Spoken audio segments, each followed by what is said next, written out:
Donc, bienvenue à tous à cette dernière session de notre forum Where to Land. Nous accueillons aujourd'hui encore quelques invités qui n'ont pas participé au travail collectif de ces 2 derniers jours, mais qui sont très intéressés par les résultats de ce travail, donc nous leur souhaitons à eux aussi la bienvenue. Nous avons passé 2 jours très intenses ensemble, avec 3 discours très intéressants par Giada Calvano, Samuel Valenzi et Iphigenia Taxopoulou. Merci à eux, merci beaucoup pour ces perspectives essentielles. Nous avons passé donc 2 jours à élaborer des engagements clés et les plans d'action connexes sur les 10 sujets que vous voyez ici à l'écran. Je sais que cela a été un travail très exigeant, un travail très difficile, et donc je souhaite vous remercier tous vraiment pour ce travail, et donc vous pouvez vous applaudir.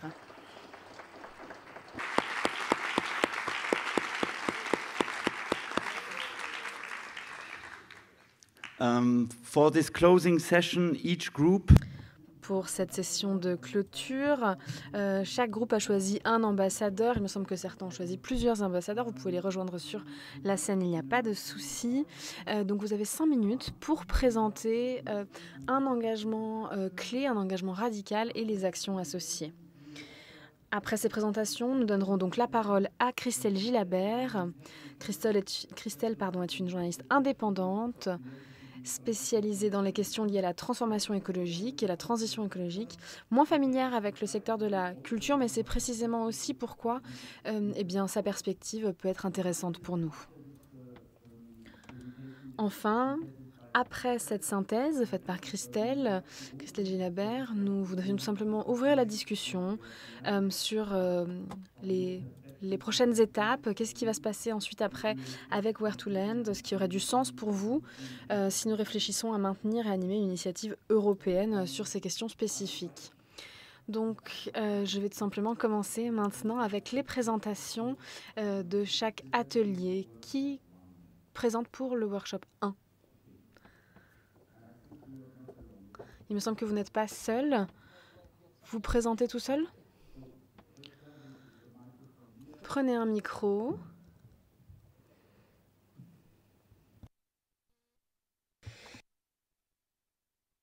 Bonjour. Donc, on a dit qu'on donnait un engagement, une action. Oui, c'est l'idée, vous pouvez l'adapter, certains l'ont fait en tout cas. Vous avez 5 minutes dans tous les cas.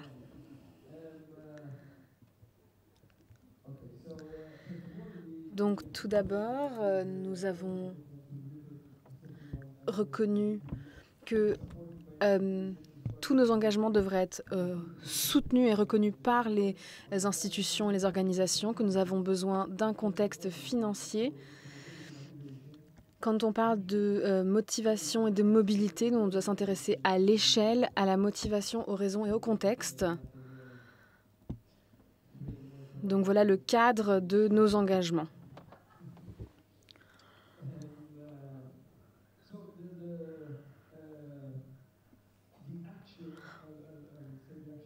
Donc d'abord l'action, puis l'engagement. Nous voulons donc créer un fonds transnational de mobilité et dans le cadre de Culture Moves Europe pour donner donc l'accès à des fonds pour les artistes et les professionnels de la culture qui sont donc en Europe et qui n'ont pas accès à ces financements pour leur permettre donc de se mouvoir et de penser leur mobilité de façon plus éco-consciente. Donc, dans notre groupe, bien sûr, on se dit on veut plus de mobilité dans le groupe de la mobilité, mais on veut une mobilité qui soit écologique, du moins éco-consciente. Et cette action est donc liée à notre engagement qui nous engage donc à, quand c'est possible, de se déplacer de façon écologique, donc par voie de train, quand c'est possible, qui devrait être considéré comme le moyen de transport principal et qui devrait donc être priorisé quand il peut être financé. On ne veut pas, absolument pas être un frein à la mobilité, ce qui pourrait être quelque chose de discriminatoire, justement. Mais quand c'est possible, nous souhaitons prioriser ce moyen de transport.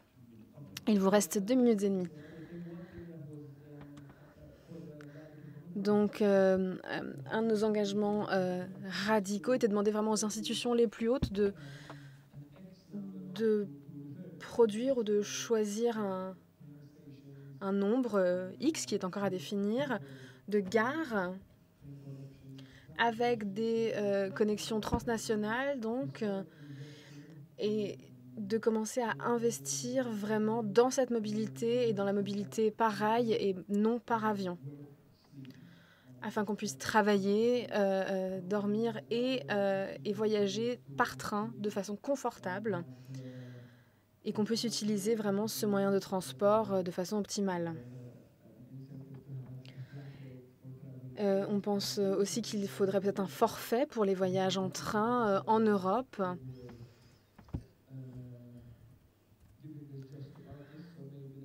Qui ne serait pas forcément seulement pour les artistes, mais on pourrait être un secteur test pour cette proposition. Donc, qui deviendrait un jour peut-être un forfait pour tout le monde, tous les Européens qui souhaitent, ou toutes les personnes qui souhaitent voyager en Europe. Voilà, nous vous invitons bien sûr à vous intéresser à tous les engagements et toutes les actions dont nous avons parlé, que nous avons designés. Mais voilà les engagements dont je voudrais vous parler. Merci beaucoup.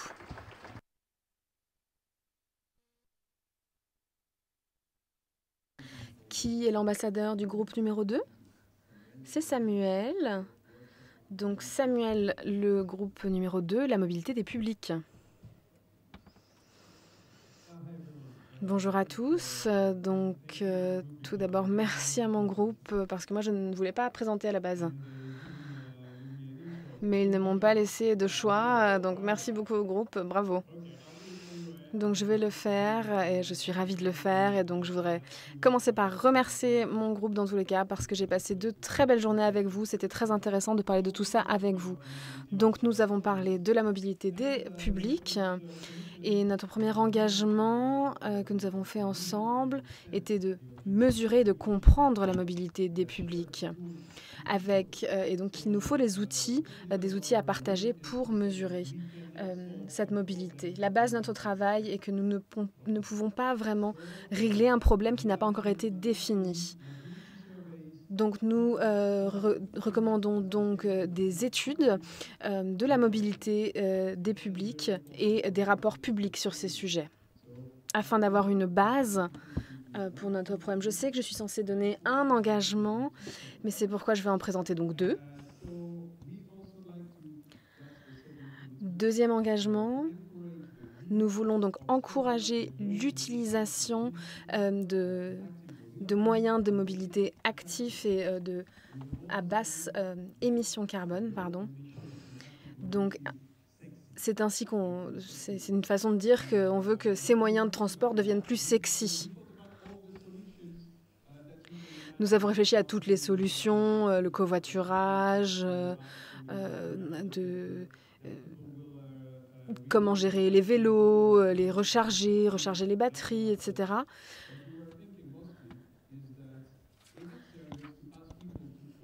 Mais la question qu'on s'est posée, c'est est-ce que vraiment c'est une bonne idée de demander à nos publics de venir en vélo à nos spectacles quand on est sponsorisé par Audi ou Citroën et par des fournisseurs d'énergie fossile.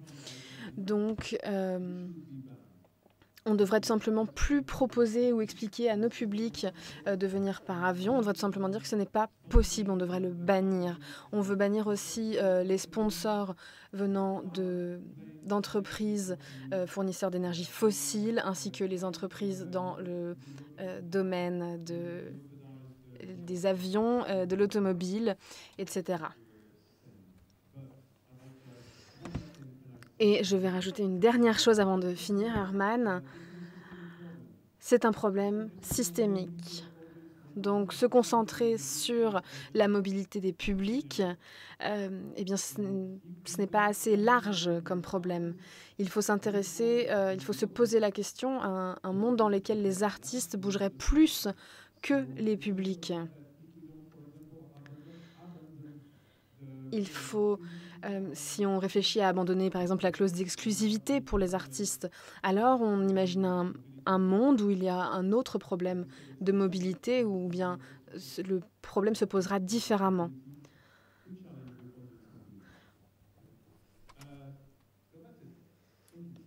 Merci.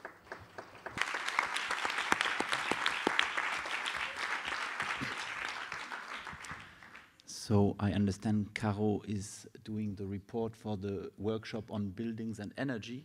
Or you changed the title, isn't it? Along with, so we changed the title and I added 2 more presenters. Donc nous avons beaucoup de personnes qui vont nous aider à présenter. Désolée, mais on essaie d'être radicaux justement. Donc ce qui est important pour nous, on veut dire que voilà, on a changé le titre de notre groupe déjà parce qu'on trouvait que c'était trop large. On est conscient de la limitation, bien sûr, de temps. Dans notre travail, on doit redéfinir qu'est-ce que sont les énergies renouvelables. Est-ce que c'est une question d'équité? Est-ce que c'est une question d'aucune source d'énergie fossile? De quel bâtiment est-ce que l'on parle? Les bâtiments culturels, d'accord, mais qu'est-ce que c'est, bien sûr? Et aussi, quand on parle de partager, on va parler de la notion de partage dans nos engagements. Eh bien, qu'est-ce que c'est que cette notion? Et ensuite, il nous faut des méthodes, bien sûr. Nous aussi, on a besoin de savoir comment mesurer notre problème. On parle aussi de la fin de la compétition, d'arrêter d'être en compétition les uns avec les autres, mais de partager, de travailler ensemble. Et nous avons aussi besoin, pour tous ces engagements, d'un cadre légal et financier. Donc, pour comprendre ce sujet et pour que ce sujet puisse fonctionner, on doit la croissance culturelle et la croissance économique doivent être découplées l'une de l'autre. Nous avons donc un titre alternatif, des émissions carbone nulles, avec une utilisation des espaces dans une optique énergétiquement régénératrice. Et je vais maintenant passer la parole à Christophe. Donc on parle maintenant des engagements. Le premier engagement, en 2024, nous voudrions avoir un diagnostic énergétique thermal et thermique, pour nous permettre de définir nos priorités. Nous voulons faire un travail de plaidoyer, mais aussi de lobbying pour trouver les financements pour ce diagnostic. Les bâtiments, quant à eux, devront aussi être prêts à faire ces diagnostics. Nous voulons aussi mettre en place des plans de rénovation efficaces au niveau de la ventilation, de l'hygronométrie et de la gestion des déchets avant 2030. Nous voulons que les pouvoirs publics prennent en compte le financement de cette rénovation. Nous avons donc une stratégie très ambitieuse et très forte qui demandera donc un travail de lobby auprès des institutions et des pouvoirs publics.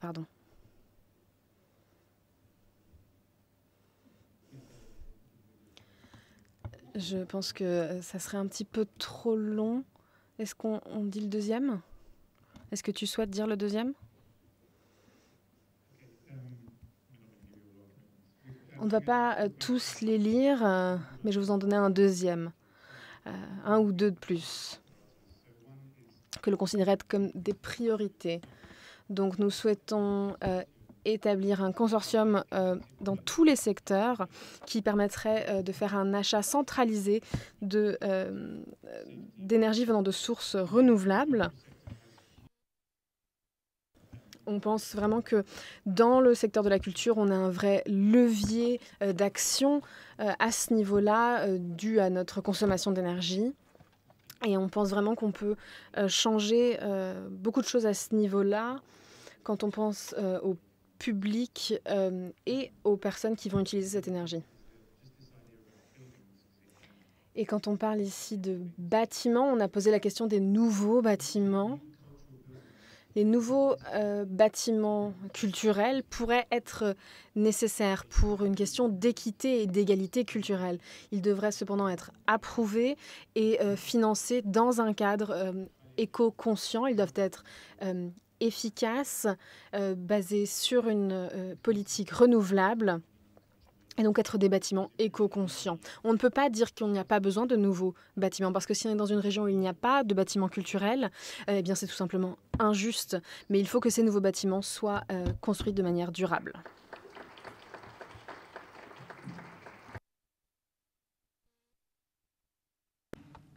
Merci.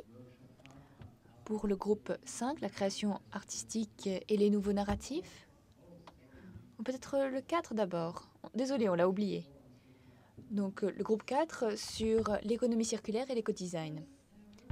Pour le groupe 4, nous avons eu beaucoup d'engagements. Je ne sais pas si vous avez vu notre affiche, mais nous avions des engagements ambitieux comme un passeport pour les matériaux, des structures de partage ou des structures de recyclage, des formations sociales, la mise en œuvre d'objectifs ambitieux et quantitatifs. Nous voulons que ces objectifs soient atteints. Le premier objectif devait permettre à l'économie circulaire d'être stratégique et d'inclure tous les acteurs du milieu, et ce pour atteindre tous les autres engagements. Donc je vais présenter le plan d'action pour cet engagement. Première action, mettre en place des formations pour tous les membres du comité d'administration, tous les membres de la direction. Une formation courte avec un certificat à la clé pendant peut-être 2 jours et demi, quelque chose comme ça. Et il faudrait le renouveler tous les 3 ou 5 ans. C'est une approche systémique et politique. La personne en charge serait des organisations de formation professionnelle, et nous aurions besoin d'expériences existantes à un niveau international. Nous voudrions nous lancer rapidement pour ces actions. Il faudrait un financement aussi pour cela, un financement public. Et nous voudrions lancer cela d'ici 2023 et former toutes les personnes à la direction des théâtres d'ici 2025, et ce, à un niveau européen.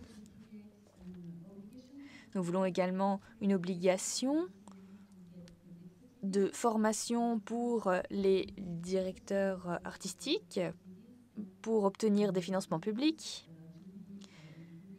Et cela doit être inclus dans la convention de financement. Ça devrait être possible d'ici fin 2025. Nous voudrions également créer l'obligation d'avoir des objectifs planifiés sur le sujet, sur la durabilité connectée avec la possibilité d'obtenir des financements publics. Il faudrait l'argent pour faire accompagner ces personnes dans la définition de leur stratégie durable. Et ça devrait être possible d'ici 2028. Enfin, nous voudrions inclure la durabilité dans les offres d'emploi pour la direction de nos organismes culturels. Donc ça va prendre du temps, mais il faudrait, comme ceci, prendre en compte leur stratégie et leur désignation. Je pense que j'ai tout dit et je voudrais remercier tous les membres de l'équipe. Si vous voulez ajouter quelque chose, allez-y. Sinon, merci beaucoup. Merci.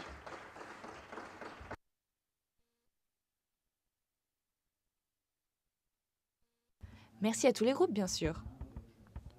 Maintenant, groupe 5, création artistique et nouveau narratif. Christophe. Merci. Nous avons commencé en parlant de narratif. Voilà quelques preuves de travail qui arrivent sur la scène.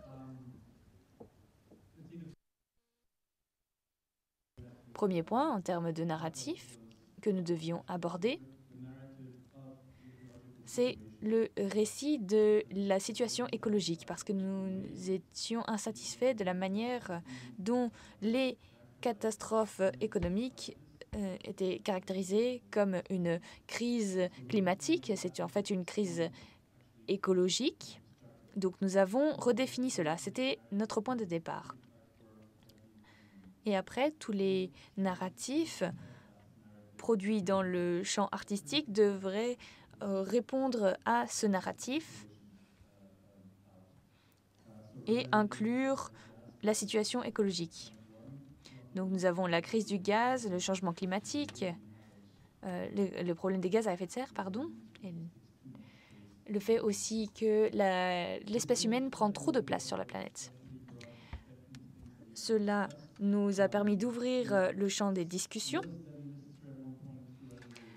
À un moment, il nous a paru nécessaire d'écrire une sorte de préambule pour situer notre travail. Donc je vais le lire, puis arriver aux engagements.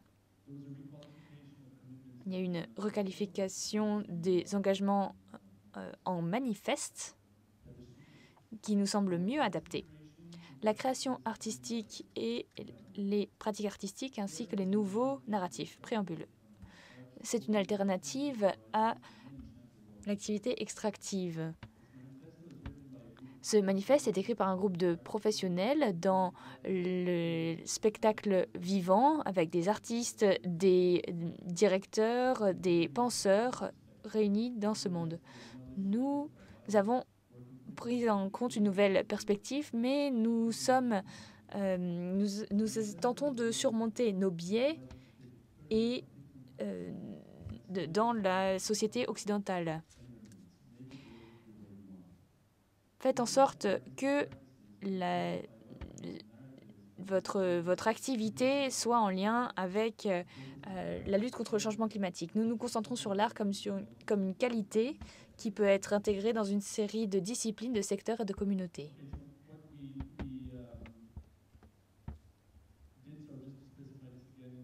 Pour en reparler, ce n'est pas tant une question de ce que ces narratifs vont raconter, mais plutôt le fonctionnement de notre pratique et ce que ça dit.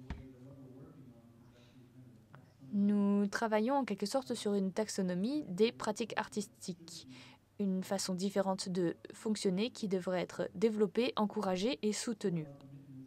Donc nos engagements sont en fait une sorte de pratique artistique différente. Je vais lire quelques-uns des engagements. Et en fait, en termes de plan d'action, vous allez voir que nous avons trouvé beaucoup d'idées différentes qui ne sont pas encore triées et doivent encore l'être. Donc, nous ne les avons pas encore articulées. Ça n'a pas encore été fait à cette étape parce que beaucoup des personnes de cet atelier se sont engagées à continuer à travailler en ligne pour livrer plus tard un produit fini. Donc, engagement 4 sur 8. Développer une nouvelle sorte de liberté artistique. Reconnaître la liberté artistique comme interdépendante de son environnement, les environnements, des ressources, des agents humains et non humains. Développer une nouvelle liberté artistique au travers de la perspective de la responsabilité, du soin de son environnement et de ses parties prenantes. Les valeurs sont nécessaires à l'art. Imaginer des nouveaux concepts de voyage et mettre en œuvre des concepts non reproductibles. Changer de paradigme. Développer la recherche artistique sans entendre une production. Mettre en œuvre des principes qui n'appartiennent pas au champ artistique. Intégrer des activités extérieures au secteur artistique. Déhiérarchiser. Personne dans l'atelier ne peut prononcer ce mot. Adopter la notion de perte et l'adopter à nos pratiques. Décoloniser nos pratiques et déconstruire les pratiques de classe. Ceci pour décélérer le rythme de travail pour un nouveau rythme.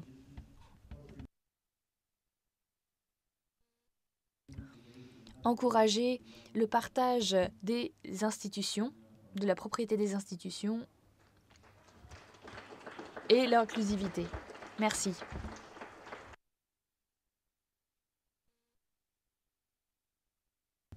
Merci beaucoup. Atelier 6, durabilité numérique. Un peu de contexte, peut-être que ce n'est que nous, mais le secteur numérique est l'un de ceux qui croît le plus rapidement et l'un des plus dangereux. Donc, remplacer tout ce qui se passe dans la vie par le numérique, en fait, c'est un mythe, ça ne va pas fonctionner. Voici les engagements que nous avons pris, donc réduire le trafic de données que nous produisons ou auxquels nous buons. En fait, il faut réduire notre empreinte numérique et proposer des options alternatives. Si vous choisissez des surfaces numériques ou des outils numériques, faire en sorte qu'ils offrent des options pour les données qui sont sauvegardées, meilleure protection des données, avoir des bonnes pratiques vis-à-vis des données des utilisateurs et soutenir la transparence des usages. Le stockage de données est incroyablement énergivore et nécessite de nombreuses ressources. Notre plan d'action consiste à sensibiliser sur ce problème au travers de la construction de capacités et le partage de connaissances, de guides de pratique.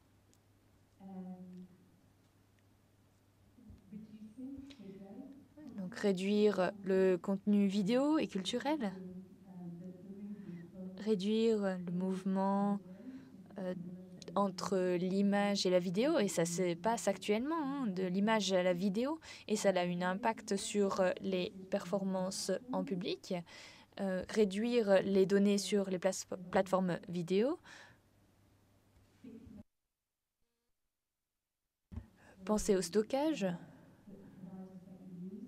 Pensez à votre fournisseur et inclure la durabilité numérique dans vos contrats. Demandez aussi à ne pas travailler avec certains tiers. Donc faites en sorte que vos partenaires appliquent aussi ces principes. Ne pensez pas que en termes de bâtiments, mais aussi en termes d'Internet. Merci.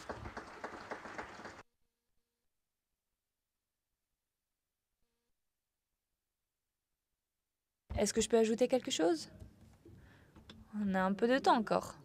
Je voudrais souligner que on ne peut pas seulement s'intéresser au numérique bas carbone, mais nous devons vraiment faire en sorte que le numérique soit vraiment durable. Parce que vous, en tant que secteur, vous devez contribuer à réclamer la propriété d'Internet à nouveau. Réclamer aussi vos publics là-dessus. Parce que Internet, c'est très public, c'est un lieu public. Et vous devez contribuer à la perturbation, à l'effondrement de ces modèles d'entreprise qui se nourrissent du capitalisme. Vous devez faire en sorte que Internet devienne à nouveau ouvert et public. Merci.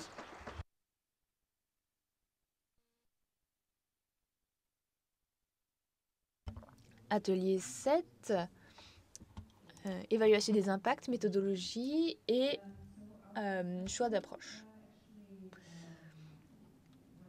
Notre discussion, en fait, portait sur 4 engagements et notre point de départ, c'était que nous devions mettre en place des équipes de travail qui connaissent notre travail en Europe et mettent en place des outils. Il nous faut donc une évaluation des impacts avec une méthodologie potentielle, des outils potentiels.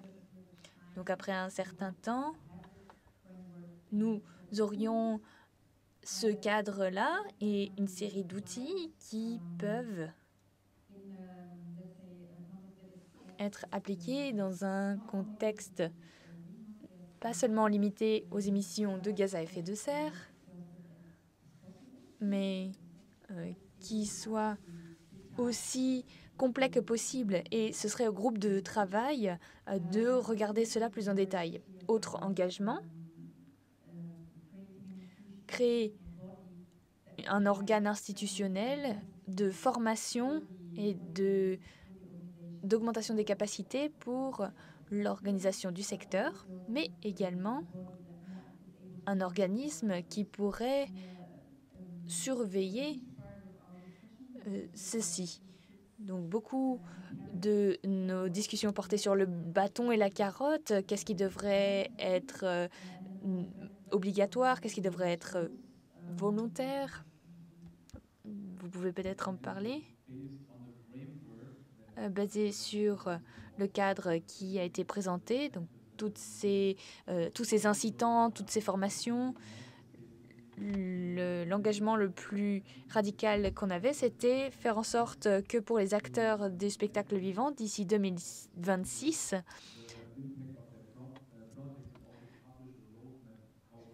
ces mesures deviennent obligatoires pour l'impact de leurs projets et comment réduire l'impact de ces projets sur l'avenir. Ensuite, on peut continuer. D'ici 2029, il y aura aussi beaucoup de données sur le secteur dans son entier. Donc, faire en sorte qu'il soit plus facile qu'un budget d'émission soit divisé entre différents lieux de production. Donc, ça peut être plus simple de comparer des théâtres entre eux en Europe et des collecteurs de données et ensuite de leur assigner un budget en particulier. Donc, c'est peut-être l'action la plus radicale que nous avons et c'est aussi ce qui a été dit auparavant parce que on inclut toutes ces actions qui doivent être mesurées et qu'il faut faire. Merci.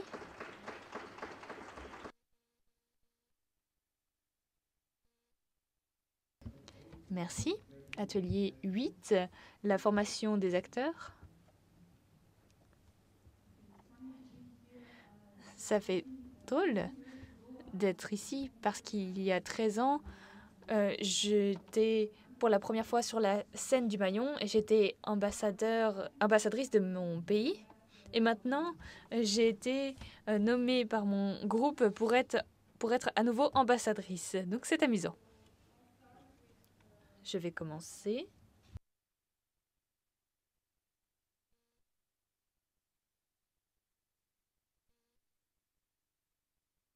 Un petit instant, s'il vous plaît. Je vais rester brève. Je ne vais pas expliquer tout le travail qu'on a fait pendant 2 jours. Je vais juste expliquer nos engagements et notre plan d'action. Notre engagement, c'était travailler pour la mise en œuvre d'un programme de formation continue pour tous les professionnels de la culture, ceci d'ici la fin 2025. Excusez-moi, j'ai juste un message des interprètes. N'hésitez pas à ralentir un peu. Merci, vous faites un excellent travail, c'est ma faute. Je vais le refaire. Travailler pour la mise en œuvre d'un programme ambitieux de formation continue pour tous les professionnels de la culture avec l'objectif d'ici 2025 de faire en sorte que tous les professionnels de la culture aient participé à une formation de développement dans ce sens. L'alphabétisme climatique, la connaissance du climat et l'intersection font partie des responsabilités. Il faut aussi les ajouter à la formation de la direction pour qu'ils puissent mettre en œuvre un changement. D'ici 2025, ils devraient tous avoir participé à ce type de formation. Bon, malheureusement, notre nom a changé dans ces 5 dernières minutes, mais je ne m'en souviens pas parce que c'était vraiment très long. Mais nous allons changer notre compréhension de ce qu'est une formation. Et nous avons aussi suggéré que notre nom ne devrait pas s'appeler formation des acteurs, mais peut-être plutôt apprentissage des acteurs. Et nous parlions aussi de plan d'action, et c'est pour cela que nous avons souligné l'idée d'un effort collectif. Nous voulons que la formation pour tous les professionnels ne vienne pas que de la part des institutions qui fassent cette formation, mais aussi des personnes de l'extérieur, donc des personnes en dehors des institutions, donc des décideurs. Voici notre plan. Passer une journée à la ferme avec des décideurs, des intervenants indépendants et apprendre à vivre à la ferme. Donc ça devrait aussi changer notre propre manière de produire parce que nous serions davantage en contact avec le monde matériel et nous devrions aussi dépendre de ressources matérielles, simplement matérielles et à disposition. Ça nous permettrait aussi d'avoir une possibilité de négocier nos propres intérêts, par exemple la culture et les décisions politiques de manière plus détendue, informelle. Ça devrait aussi nous permettre de produire quelque chose ensemble, de la nourriture. Merci. Très bien. Atelier numéro 9. Il faut que je trouve quelque chose sur mon ordinateur, si j'ai bien compris. On réussira sans, c'est pas grave.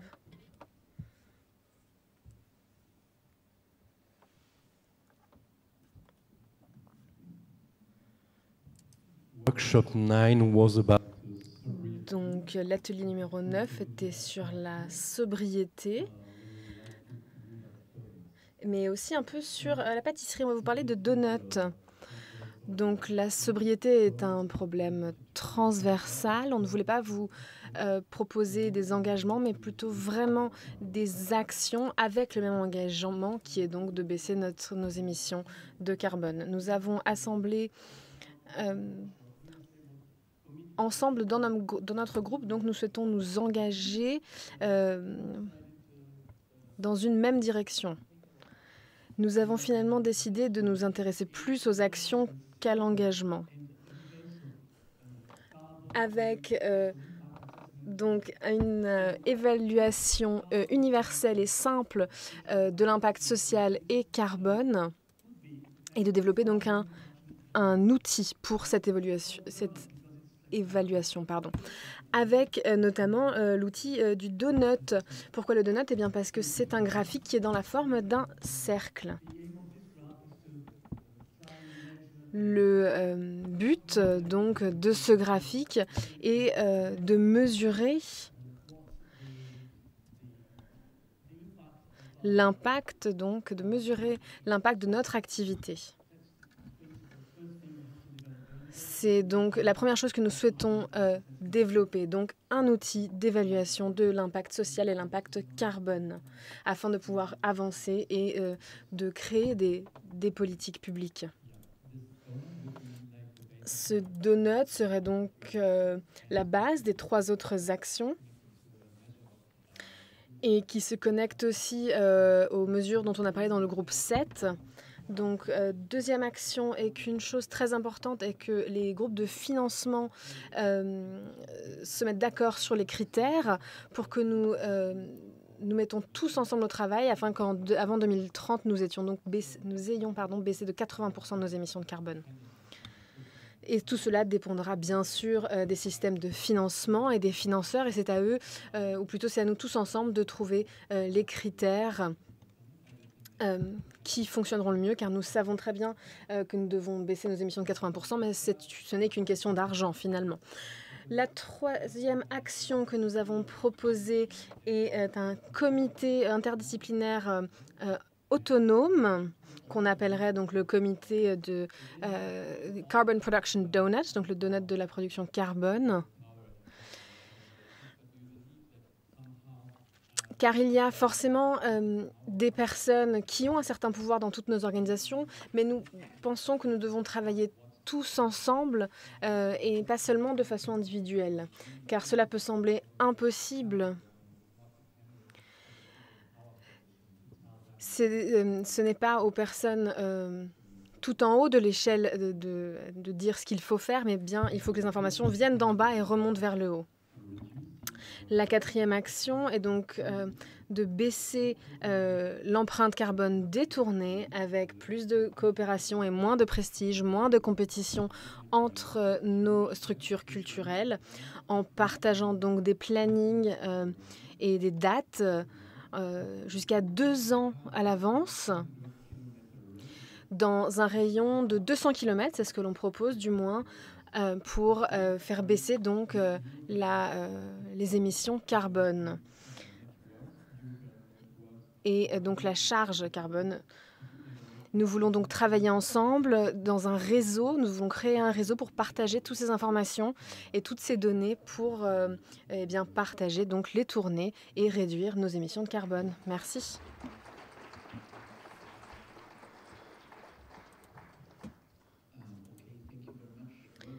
Merci beaucoup. Et maintenant, le groupe numéro 10.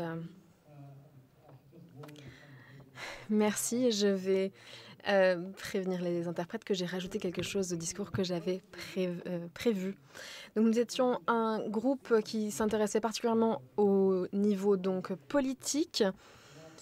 Pas seulement, mais principalement, notre tâche était donc de guider la transition des arts vivants à un niveau européen. Il est important de le dire, voilà, dans notre groupe, certaines personnes ont eu du mal ou bien avaient le souci qu'ils avaient besoin de se référer aux personnes au-dessus d'elles, de l'organisation à leur supérieur. Et donc, c'était l'un des défis que nous avons rencontrés dans notre groupe. Nous souhaitons donc nous engager et agir avec les acteurs non culturels au niveau de la ville, au niveau local, au niveau régional, au niveau national et au niveau européen. Puisque nous l'avons vu, cela touche plein de sujets différents, la mobilité, le bâtiment et donc pas seulement le secteur de la culture. Plus nous devons arrêter de demander à ces acteurs ce qu'ils peuvent faire pour la culture, mais plutôt nous devrions leur dire ce que nous pouvons faire pour eux et avec eux. Ils sont là pour trouver des solutions aux problèmes et nous avons besoin qu'ils reconnaissent et nous devons les aider à reconnaître que la culture aussi peut être une source de solutions et pas seulement de problèmes. Nous sommes donc tous mis d'accord. Nous allons tous retourner vers nos organisations en tant qu'individus. Et on va s'intéresser à cette question d'une politique commune pour faire en sorte que le sujet du changement climatique remonte vraiment tout en haut des priorités. Quand on parle donc d'être une source de solutions et non de problèmes, et là je vais parler de quelque chose de personnel, mais il me semble qu'on était tous d'accord. On revient ici à l'icebreaker, au petit exercice qu'on a fait au début de la semaine, où on nous a demandé quel était notre super pouvoir. Eh bien, le super pouvoir du secteur de la culture est d'influencer la société. D'influencer la société au sujet du changement climatique, mais de bien d'autres sujets. Les gens se réunissent grâce à nous, ils réfléchissent grâce à nous. Nous avons des bâtiments qui nous permettent de nous rencontrer et de nous protéger. Nous avons des grands publics qui nous écoutent. Nous pouvons créer, et ça nous l'avons entendu dans un des autres groupes, nous pouvons présenter les résultats, mais aussi être un vrai exemple. Et nous savons que nos publics travaillent avec nous et vivent avec nous et sont impliqués dans notre travail. Et maintenant, on a parlé de notre super pouvoir, on va maintenant parler de la kryptonite. Eh bien, c'est la peur d'agir. Cet après-midi, nous avons aussi parlé de l'importance d'apprendre. Pas seulement dire aux gens ce qu'il faut faire, mais être prêt à apprendre et donc s'intéresser forcément à l'avenir, aux jeunes, à ceux qui ne sont pas ici aujourd'hui pour plein de raisons différentes, et notamment aussi le Sud.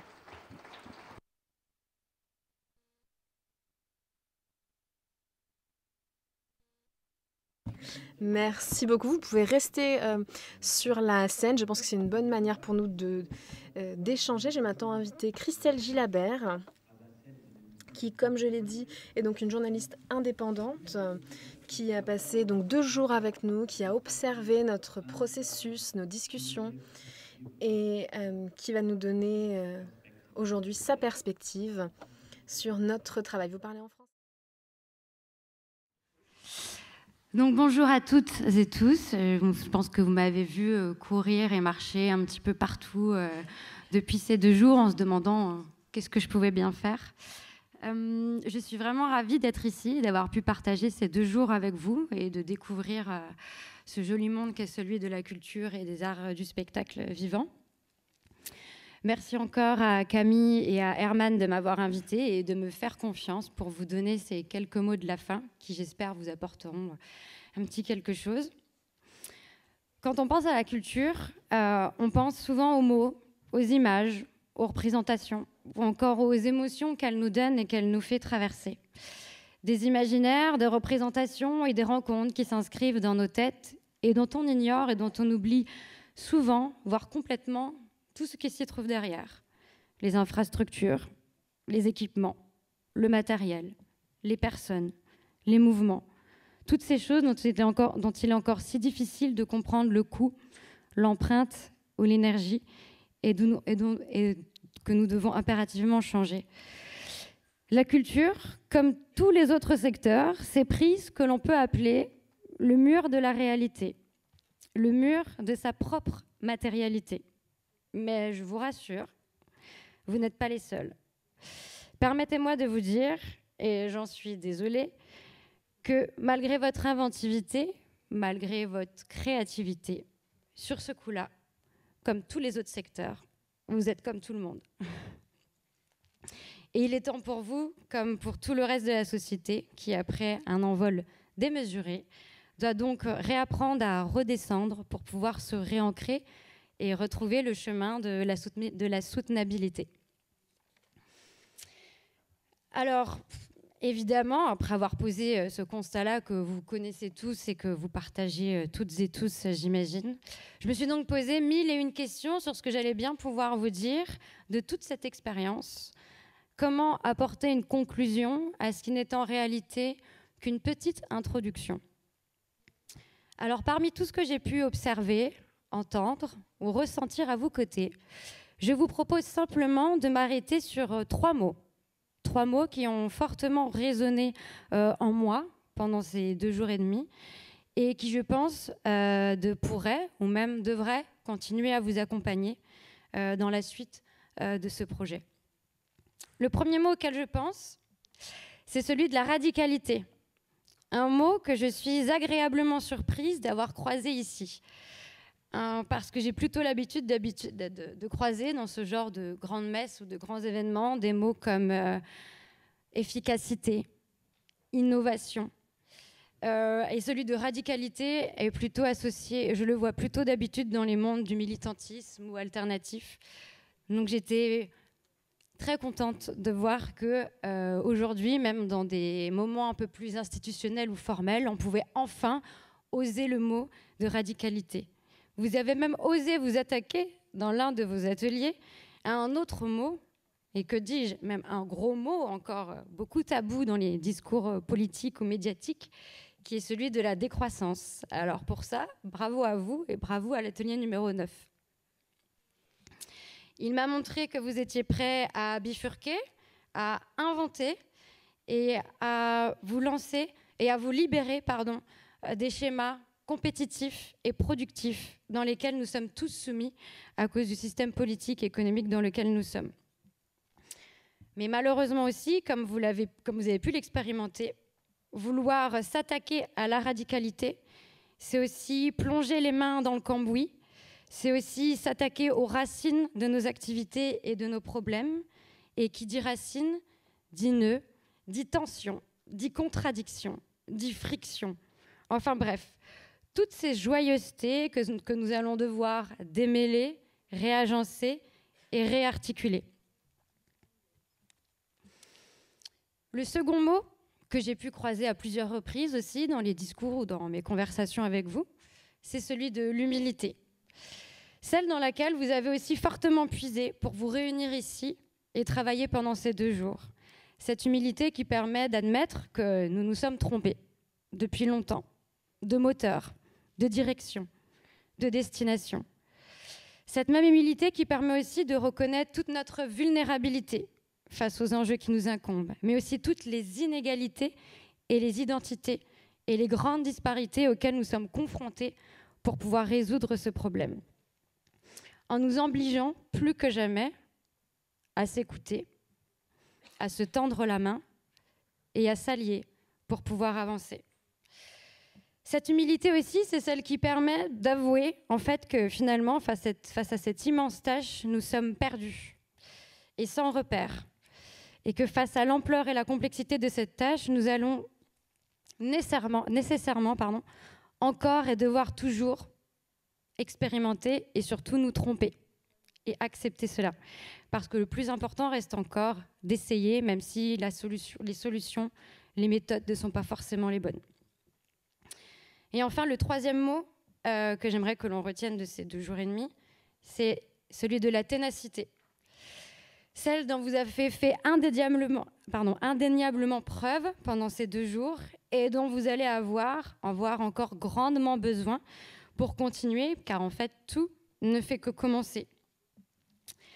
J'espère pour vous, et je vous le souhaite, que grâce à ces 2 jours, toutes ces discussions, tout ce travail qui a pu être accompli, et que, aussi imparfait ou compliqué ça a pu être, que cela vous donne l'énergie et la force de cultiver, pour reprendre les mots d'Herman, le désir créatif du changement.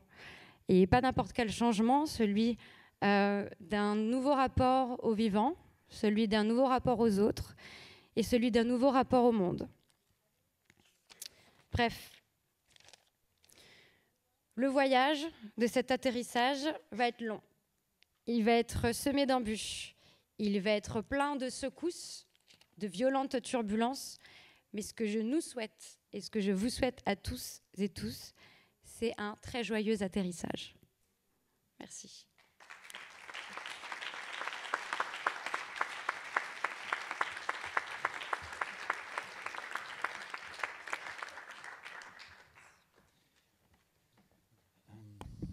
Merci beaucoup, Christelle. Thank you very much. For this final session, pour cette dernière session,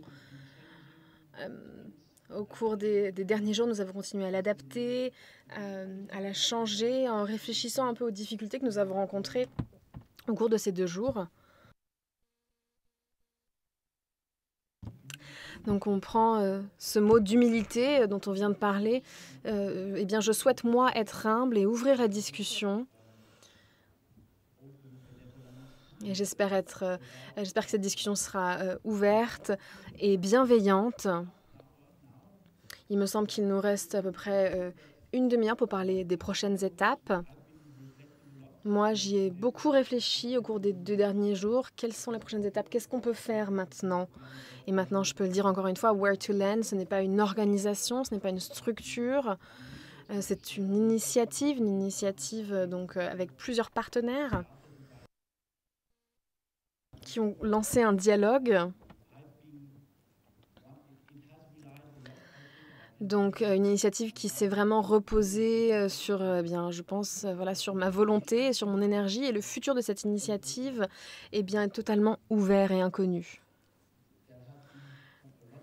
Il y a eu beaucoup de réflexions. On s'est posé la question, est-ce qu'on a besoin d'un forum?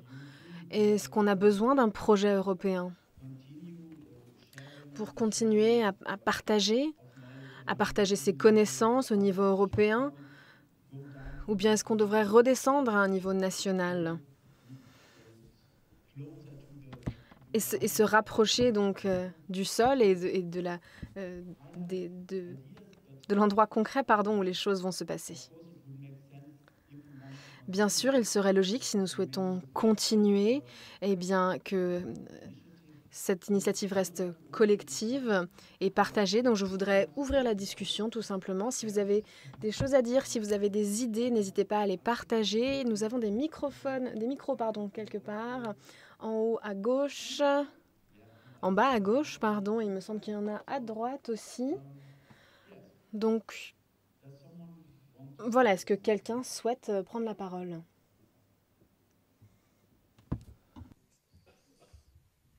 Maybe one person could. Peut-être qu'une personne pourrait lancer le mouvement.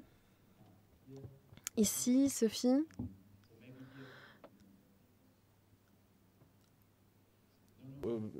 Amène le micro devant, oui. Merci. Merci beaucoup. Okay. No, I just wanted to share. Je voulais juste partager une remarque qui a été faite presque dans tous les groupes. Dans les plans d'action, nous avons demandé des outils au niveau européen. Donc il me semble que moi, ma considération, c'est que c'est ce qu'il nous faut, peut-être une agence qui nous permette de travailler et de partager des standards, des outils d'évaluation, des outils de formation à un niveau européen et bien sûr un échange de bonnes pratiques. Voilà, c'était juste une considération, une remarque que j'ai fait pendant l'élaboration des plans d'action. Ben, tu souhaites prendre la parole ? Pour répondre à ça, eh bien, nous en avons parlé pas mal et on s'est mis d'accord sur le fait que oui, nous avons besoin d'un cadre européen, mais un cadre européen qui est l'objectif d'une mise en place, d'une mise en œuvre locale et concrète. Car quand on parle des politiques publiques, du financement, de la géographie, et c'est très important de prendre en compte le cadre local. On ne peut pas mettre en place quelque chose au niveau européen. Je ne sais pas si Chiara sera d'accord avec moi, mais il y a de vraies différences, ne serait-ce qu'entre l'Angleterre et l'Écosse, qui sont des pays voisins, et alors que techniquement, nous sommes même le même pays. Donc, la législation est différente, la façon dont nous travaillons est différente, et même la géographie est différente. Donc, oui, un cadre peut être très intéressant, mais il faut que ce cadre comprenne vraiment une composante locale, nationale, communale même.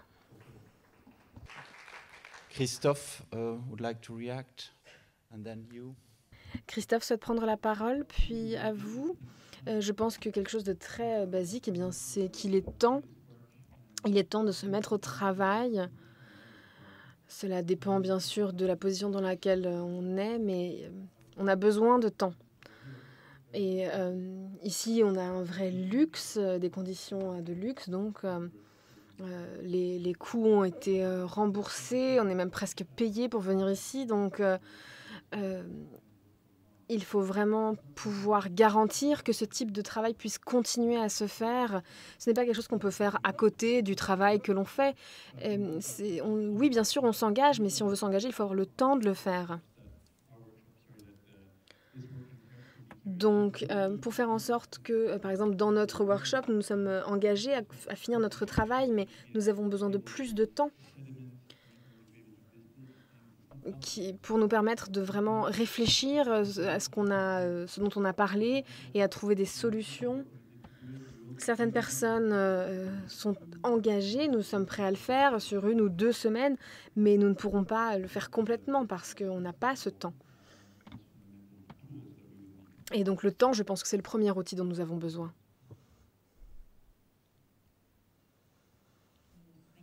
Merci beaucoup. J'ai bien compris que c'était une question pour toutes les personnes présentes, mais moi aussi j'ai une petite question aussi. Qu'est-ce qui va se passer? C'est allé si vite, on a parlé de plein d'actions très concrètes. On s'est dit, bon allez, on est prêt à aller présenter toutes ces actions au Parlement, par exemple. La vraie question, c'est qu'est-ce qui va se passer de toutes les informations et toutes les actions qu'on a trouvées au cours de ces workshops? Est-ce qu'il y a concrètement quelque chose qui va se faire avec, ou bien est-ce que c'est juste une base de réflexion? Voilà, je voudrais savoir ce qui va se passer avec tout ce travail qui a été accompli au cours des 2 derniers jours. J'ai l'impression de l'avoir déjà dit 3 fois, mais je vais le répéter encore une fois. Donc, je comprends bien sûr la question. Qu'est-ce qu'on va donc en faire? On est conscient Bien sûr que ces plans d'action ont été réalisés très rapidement. Il va maintenant y avoir le travail des facilitateurs de chaque groupe, de formaliser ces plans d'action qui ont donc passé ces 2 derniers jours avec vous.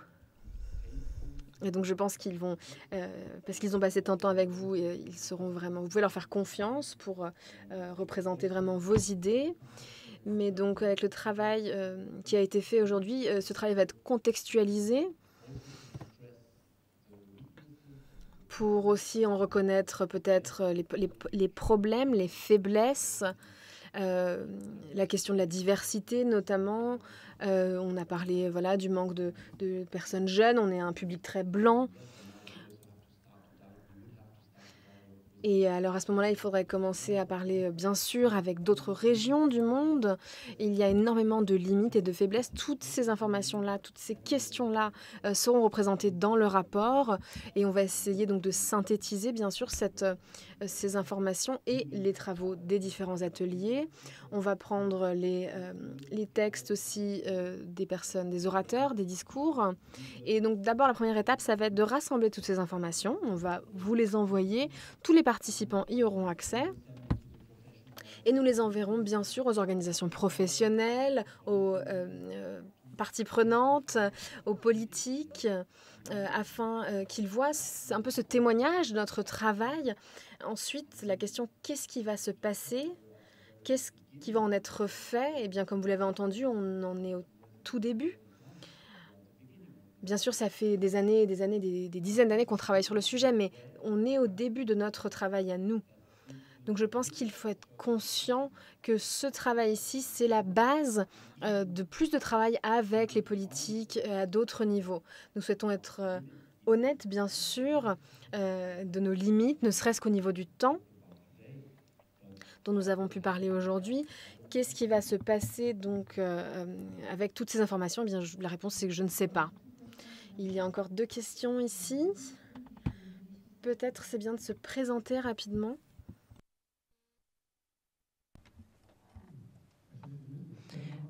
Stefan Hoffmann, de la ville de Dresde, président du Forum culturel des villes européennes. Je voudrais vous remercier de cette occasion, à vous personnellement et à tous les organisateurs. Je suis très heureux de pouvoir être ici et j'ai l'impression que beaucoup ici ont la même impression. Nous avons la possibilité de partager et nous en sommes très reconnaissants. Félicitations aussi, parce que vous avez réussi à réunir des personnes très intelligentes et très influentes, des personnes qui ont du pouvoir de là d'où elles viennent.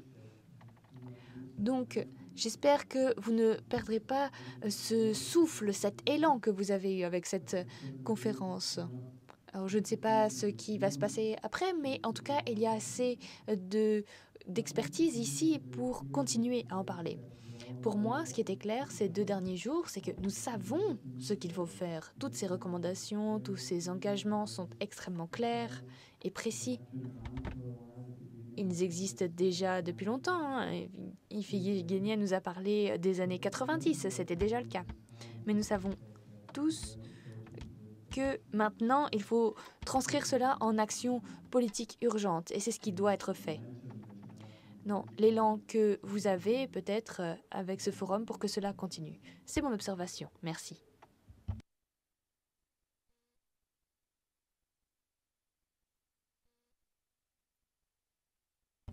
Je suis le facilitateur de l'atelier 6.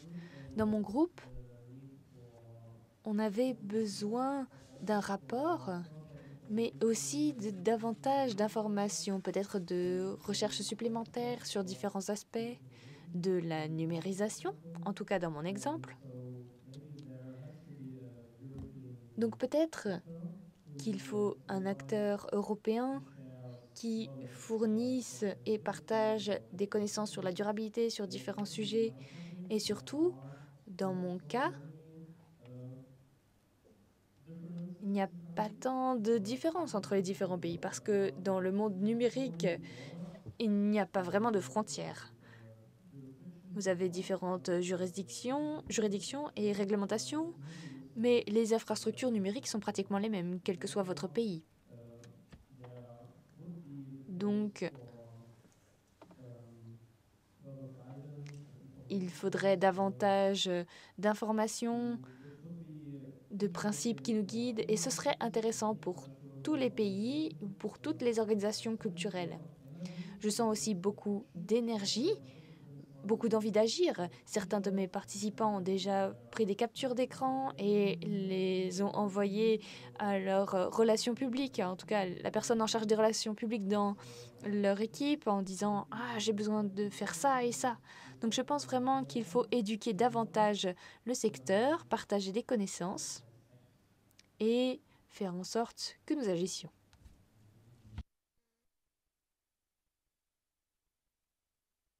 Merci beaucoup. Une observation au milieu de la salle?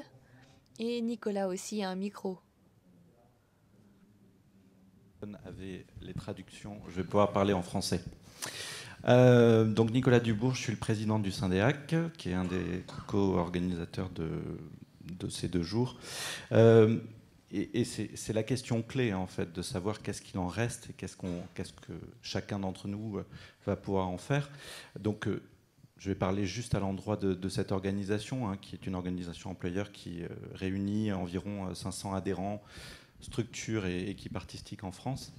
Et pour nous, la manière d'aborder des sujets aussi complexes a toujours été de les diviser en 3 phases d'action. Qu'est-ce qu'on peut faire déjà entre nous ?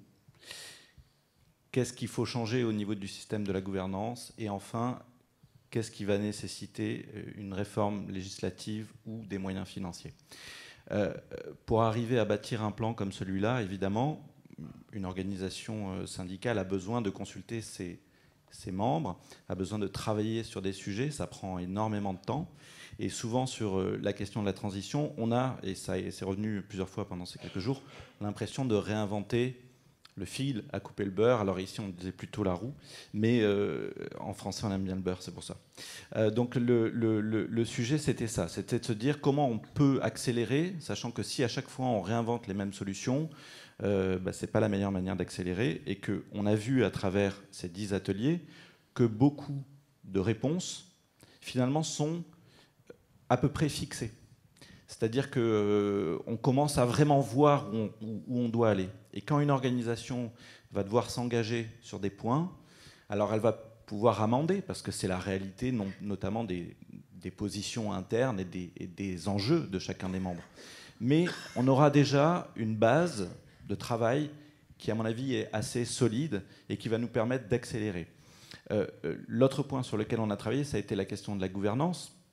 Et le fait d'avoir un forum comme celui-là pendant 2 jours, ça permet aussi de renforcer, quand on ira rencontrer, nous dans notre pays, et j'espère d'autres organisations dans le leur, des responsables politiques, de leur dire on est un secteur en mouvement.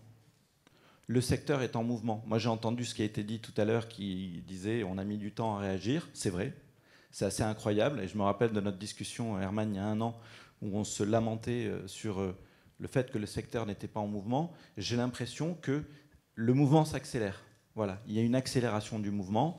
On en témoigne aujourd'hui par la quantité des personnes qui participent. Et au-delà des personnes qui sont ici à Strasbourg, on a tous pu expérimenter au cours des derniers mois des endroits où cette question de la mutation écologique est pleinement appropriée. Donc on est en mouvement et je pense que quand on crée un moment comme celui-là, c'est un moment d'événement. C'est un moment qui marque la mémoire dans le sens où on peut se dire, on se rappelle qu'à Strasbourg, à ce moment-là, c'est ça qui s'est passé.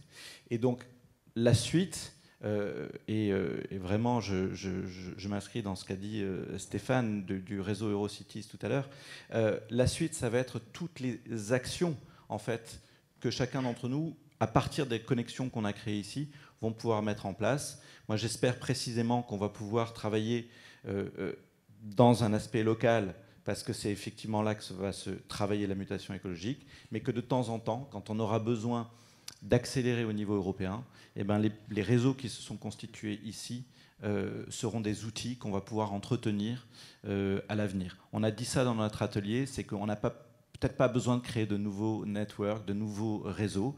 On a beaucoup de réseaux existants. La question, c'est comment la mutation écologique gagne ces nouveaux réseaux, travaillent ces nouveaux réseaux plutôt que d'inventer toujours de nouvelles organisations. On est tous saturés de réunions et donc je pense qu'il faut plus qu'on travaille à l'intérieur des endroits où on est pour faire en sorte que ce sujet s'impose dans ces endroits-là. Nous, voilà, pour finir, pour juste fixer un calendrier, on espère adopter un grand plan sur la mutation au niveau du Syndéac d'ici la fin de l'année 2022. Donc vous voyez, ça nous a bien servi de travailler pendant 2 jours puisqu'il nous reste plus que 2 mois pour y arriver. Merci.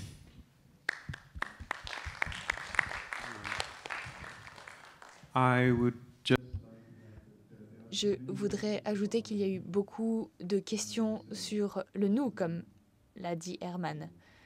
Qu'est-ce que le nous ici? Parlons de la réalité. Nous sommes tous très occupés. Nous avons pris 2 jours de notre temps pour parler de ce sujet. Donc nous sommes motivés. Et c'est une bonne chose. Parce que nous sommes de plus en plus nombreux. C'est ce que je vois depuis que j'ai commencé à travailler sur ce sujet. Nous sommes motivés. Nous devons lutter depuis toujours pour la culture. Et c'est incroyable, tout le monde. Incroyable. Et parfois, nous avons l'impression d'échouer. Mais je pense que chaque victoire que nous obtiendrons sera aussi importante que les autres, parce que ce sont les petits gestes qui nous permettent de comprendre ce qu'est le climat. Et nous sommes très motivés. Maintenant, le travail commence. Nous devons convaincre les personnes autour de nous, les artistes, les programmateurs, les villes, les ministères, les réseaux, de continuer l'atterrissage avec nous. Et c'est notre travail, c'est ce que nous avons promis. Il y a des médias dans la salle, Le Monde, Arte, etc. Oui, pardon, etc. Nous devons les convaincre que le ralentissement, c'est génial, le local, c'est génial. Nous devons avoir des discussions très importantes dans ce domaine. Donc nous sommes motivés, c'est un très bon départ. Merci.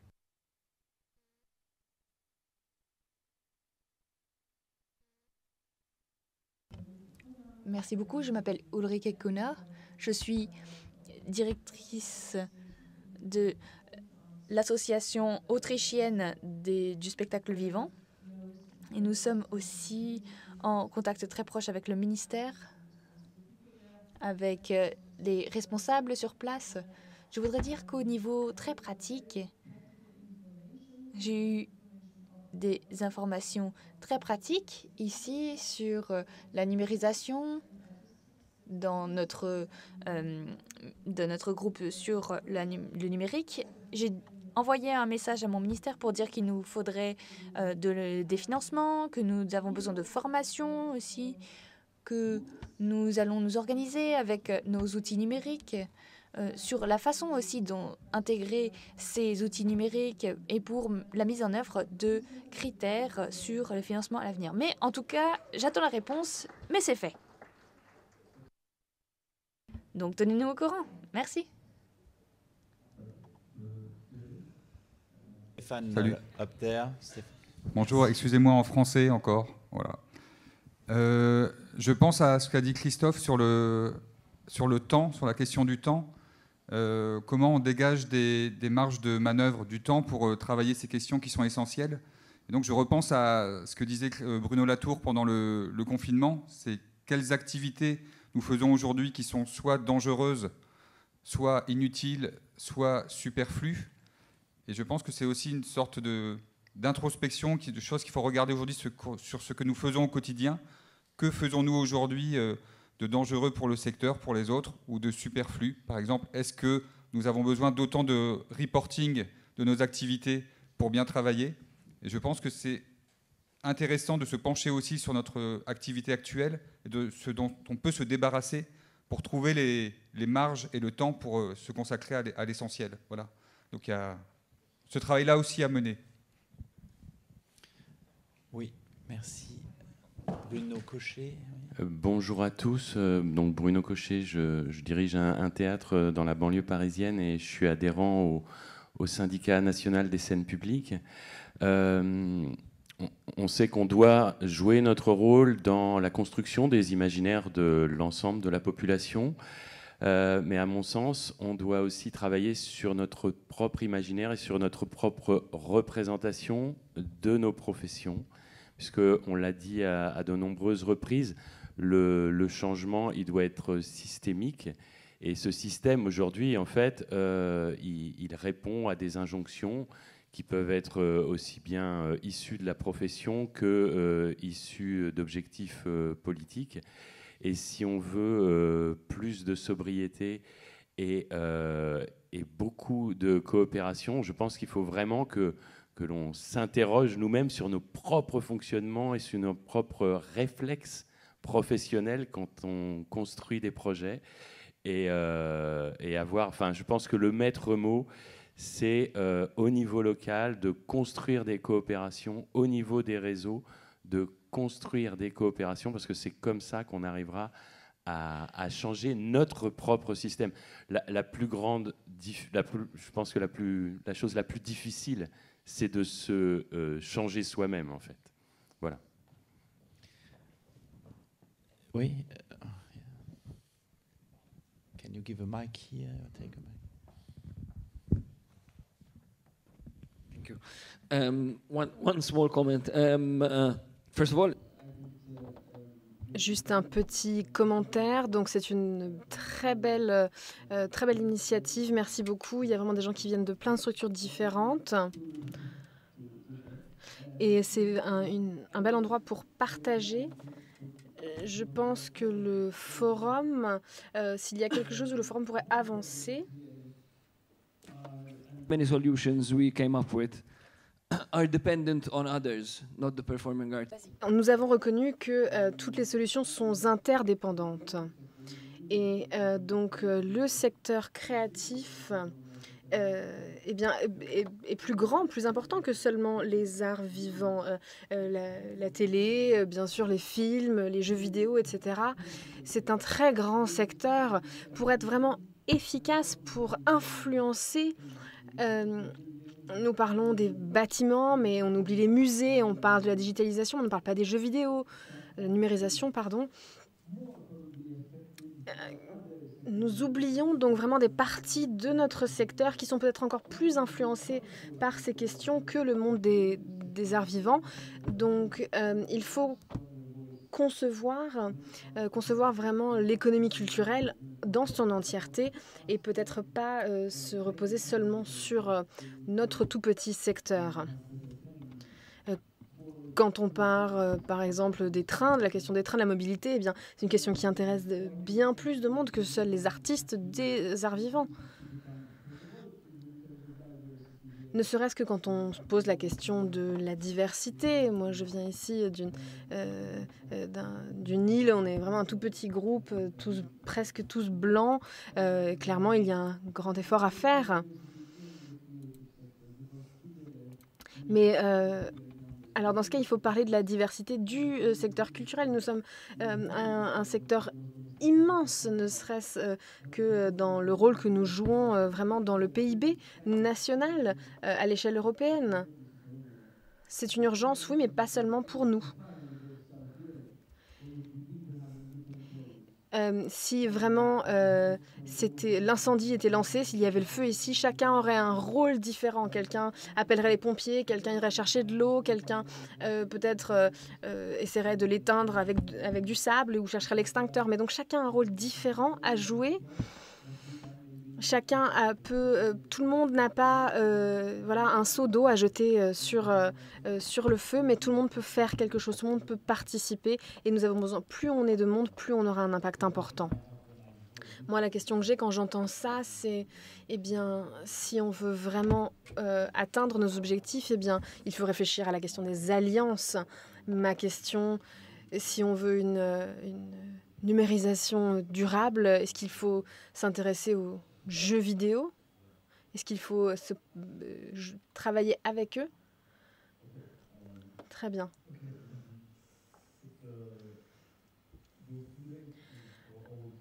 Donc ces 2 jours nous ont prouvé qu'on est prêt vraiment au changement individuel et au changement systémique. Nous sommes donc des personnes qui viennent tous du secteur artistique, certains des réseaux, mais la plupart sont aussi des artistes. Et ce qui nous a manqué ici, c'est la présence de politique, tout simplement. Il y a une personne derrière. Je sais qu'elle est la seule. Ici, elle vient de ma ville, donc merci d'être venue. Mais moi, c'est vraiment ça qui m'a manqué, c'est le côté politique. On a parlé, on a travaillé sur un fichier Excel, désolé pour tous ceux qui veulent travailler en open source. Mais donc on a en fait commencé une recette quelque part. Est-ce qu'on pourrait, s'il vous plaît, peut-être faire du crowdfunding, un financement participatif pour payer quelqu'un à vraiment amener ces recettes, à faire du lobbying, à amener donc tout ce travail et en faire des lois?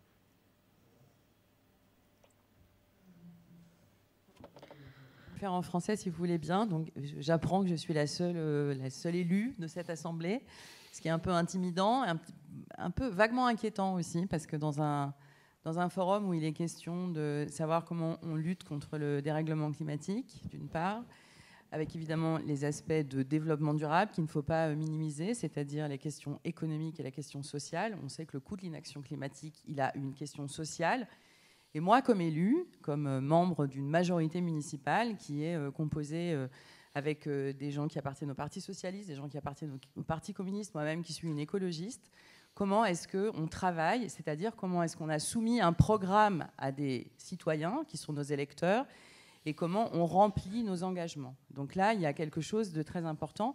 Et j'ajoute que ces engagements, ils sont encadrés par la loi, c'est-à-dire que nous avons l'obligation de réduire notre empreinte écologique, bien sûr. Et nous avons aussi une obligation qui est de travailler avec tout le monde et pour tout le monde. C'est-à-dire que comme élus, nous ne travaillons pas... Enfin, moi, je suis l'élu à la culture, mais je suis accompagnée d'autres élus qui travaillent pour l'éducation, pour les transports, pour le logement, pour l'aménagement du territoire, etc.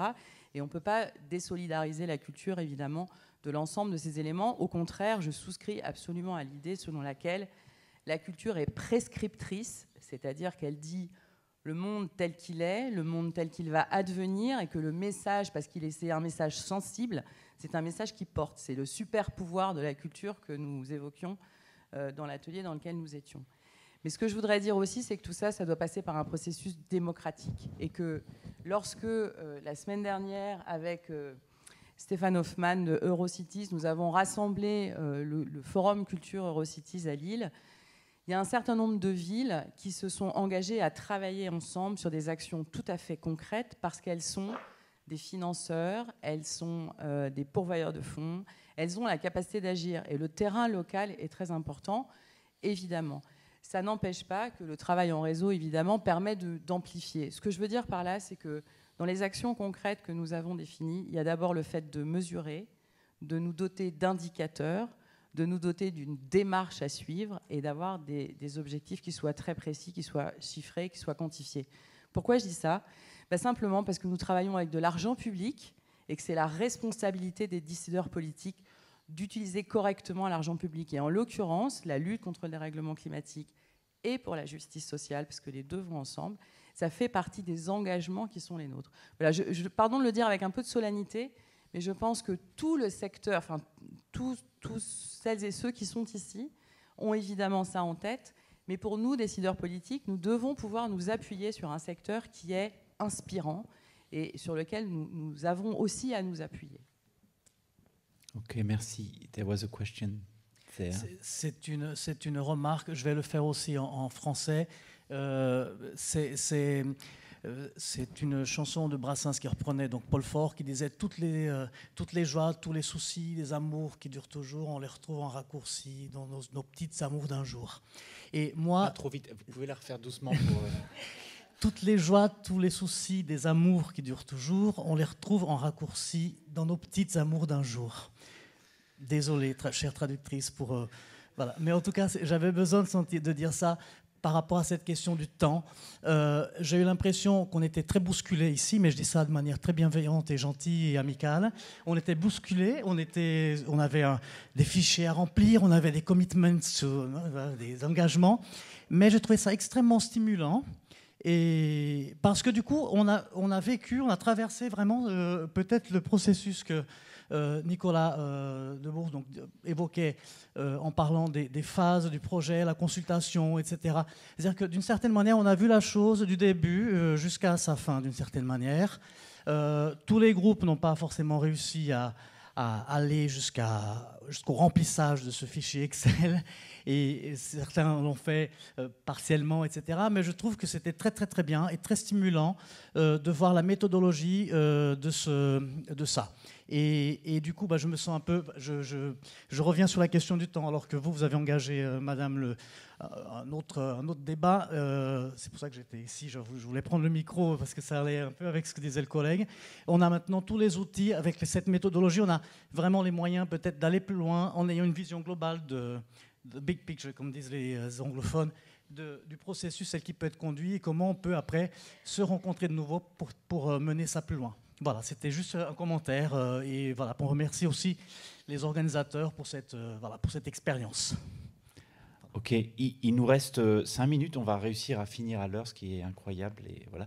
Donc, si y a encore une ou deux questions ou remarques sur what's next avec Where to Land ou sans Where to Land. Est-ce qu'il y a encore une ou deux questions, remarques? Personne Eh bien, je vais peut-être... Barbara, est-ce que... Non, Barbara, On a tout dit, ok. Ok, alors, juste pour le plaisir, parce qu'on a récupéré la photo quand même qu'on a fait hier matin. Je ne sais pas si elle est en bonne définition. Tu veux dire un mot? C'est indispensable, je suis d'accord. Alors, c'est indispensable de parler, de discuter, de débattre, d'échanger. J'en suis convaincue et je pense qu'on l'a fait pendant 2 jours de manière intense. Et j'avoue, de manière qui m'a appris pas mal de choses aussi.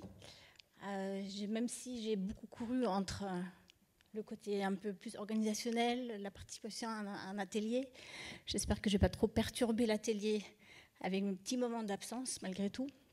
Mais c'était vraiment des journées de travail. Ce qu'on avait dit déjà au moment de l'introduction, c'est ce qui nous importait, de savoir qu'il faut parler, mais qu'il faut surtout agir. Même si les plans d'action ne sont pas complètement établis, ficelés, mais c'est un premier pas pour se lancer dans une deuxième phase, une phase qui ne prend pas terme ici ou fin ici. On n'est certainement pas là pour clôturer un work in progress, mais plutôt de réfléchir comment continuer. Et j'ai pu comprendre que la ville de Strasbourg sera avec nous aussi pour réfléchir, peut-être avec Herman aussi, et les autres organisateurs, comment on peut procéder à une suite. Voilà. Donc, je vous remercie beaucoup. Je remercie encore une fois toutes et tous les participantes et participants d'avoir investi autant d'énergie et de temps. Le temps qui nous manque à tous, le temps qui nous manque aussi pour réfléchir comment on peut mettre en place des véritables actions. Je remercie encore les organisateurs, les partenaires, le Goethe Institut qui est là encore avec nous, le Syndeac, la ville de Strasbourg bien sûr. D'ailleurs, il n'y a pas d'élus, mais il y a quand même quelques représentants de la ville de Strasbourg parmi nous cet après-midi. Et bien sûr, je remercie beaucoup Camille et Herman de nous avoir accompagnés aussi dans ce travail vraiment de fond, de réflexion, comment on peut procéder à une réflexion multistrate, je ne sais pas comment dire, mais qui prend en compte vraiment les différents niveaux, différentes échelles de réflexion à amener ensemble pour vraiment co-construire quelque chose. Merci beaucoup. Et puis, j'espère à une très prochaine fois, si on peut dire ça, sachant que chacun va œuvrer là où il est, à l'endroit où il est, mais qu'on a besoin de savoir, de se rassurer qu'on n'est pas seul là où on est, mais qu'on a beaucoup parlé de la solidarité mutuelle ou pas mutuelle, mais qu'on a besoin aussi parfois de s'épauler pour avancer. Merci.